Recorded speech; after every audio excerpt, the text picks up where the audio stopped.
জয় মাতারা, জয় গুরু বামদেব। লগ্ন থেকে একাদশ স্থানে অর্থাৎ আয় স্থানে বৃহস্পতি থাকলে কি হয়? লগ্ন থেকে একাদশে বৃহস্পতি থাকলে বহুবিধ দ্রব্য ও প্রচুর ধন সম্পত্তি লাভ হয়। জাতক জাতিকারা বুদ্ধিতে বৃহস্পতি তুল্য হয়, পিতৃ সেবাকারী হয়।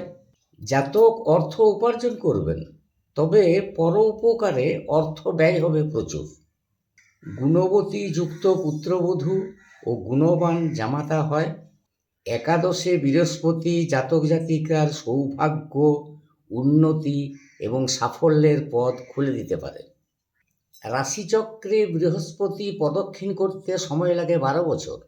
তাই এই গ্রহ শুভভাবে অবস্থান করলে জাতক জাতিকা নীতিপরায়ণ, জ্ঞানী ও ধার্মিক হয়। তোমাদের পাশে আছি, সকলে ভালো থেকো। আমার ভিডিও ভালো লাগলে পাশে থেকো। রাধা রাধা।